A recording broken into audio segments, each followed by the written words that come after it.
काय मग पेट्रोल हा काय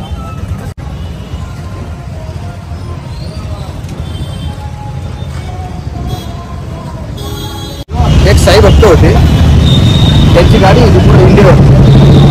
त्या साई भक्ताला पोलीसवाल्याची गाडी आहे. त्या पोलीसवाले सगळे त्यांचे वाद चालू होते. ते वादाच्या रूपानंतर त्यांचे जवळजवळ 1 तासापासून इथं वाद चालू होते, मारामाऱ्या चालू होत्या. त्याच्यानंतर त्यांच्या मारामाऱ्या झाल्या. मारामाऱ्या झाल्यावर त्याला इकडं मारलं गेलं, त्या पोराला पोलीसवाल्याला. त्यांनी पहिल्यांदा साई भक्तांना मारलं, नंतर ते सगळे मिळून त्याला इकडे मारलं.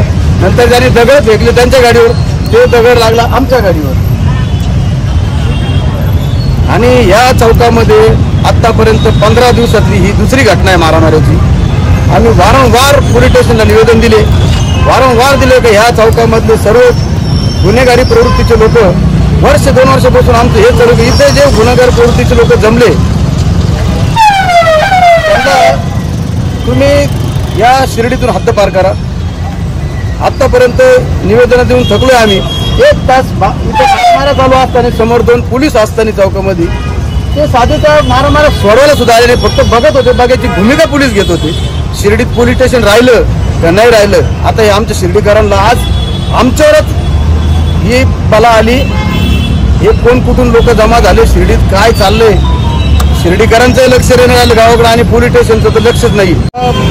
चांगला दिवस आहे आज. श्रीकृष्णाची या ठिकाणी गोपाळ झाल्याचा आज या ठिकाणी सण आहे. सर्व गावात जल्लोषामध्ये आज दहीहंडी साजरी करणारे आपली सर्व तरुण. आणि या परिस्थितीत अशा या ठिकाणी या मेन गावाचं जे नाक आहे, गावाचं चौक आहे मेन, या चौकात वारंवार 8-8 दिवसाला इथं काही ना काही घटना घडते. इथं कुणी गाड्या आणून लावतोय, कुणी येऊन उभे राहते. ते नाक्यावाले सारे पोलीस दारू पिवरी तर रात्रंदिवस दारूचा अड्डा असल्यासारखे बसले. आता ही शिस्त शेवटी आम्हाला जर कायदा कानून होत नसतं आम्हाला कायदा हातात घ्यावा लागणार आहे. दुसरं काही पर्याय नाही राहिला आता गावकऱ्यांसमोर. शेवटी आम्हाला हातात दंडुके घेऊन यांचे बंदोबस्त करावा लागणार आहे. आता शेवटचा प्रश्न आहे, पोलीस स्टेशनच राहिलं नाही शिर्डी. अर्धा तास झाला फोन केला, त्याच्यानंतर आता नवीन आलेले साहेब ते पटकन आले इथं. त्यांनी इथं आता काय लेखाजोखा घेतलाय की गाडी त्या कोण पोलीसवाला आहे तो दारू पेलेला आहे फुल. आज तोच दगड ह्या गाडीनं लागता एखाद्या साहेब भक्ताच्या डोक्यात लागला असता किंवा एखाद्या ग्रामस्थाच्या डोक्यात लागला असता. इथं कार्यक्रम आहे आज आणि तो जर मेला असता तर त्याची जबाबदारी कोणी घेतली असती. अड्डे अख्खे शिर्डीत गावात दारूची एक लागण तेवढे अड्डे, याचे कोण पैसे घेऊन अड्डे चालवतं हे बी आम्हाला आता उघड करावंच लागणार आहे. आता हे चौक म्हणजे इथं खालती जायचं, देशी दारू द्यायची आणि पिऊन थांबायचं. इथं काय नाका नाहीये, इथं नाका तयार केला गेला दारूचा. किती वेळ सांगायचं.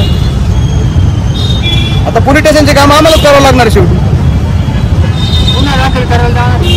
फक्त गुन्हाच नाही होणार, त्याला सजा बी होणार आमच्या तर्फे. त्याला काय मोकळं सोडणार नाही तो कोणी आराम करू असू द्या.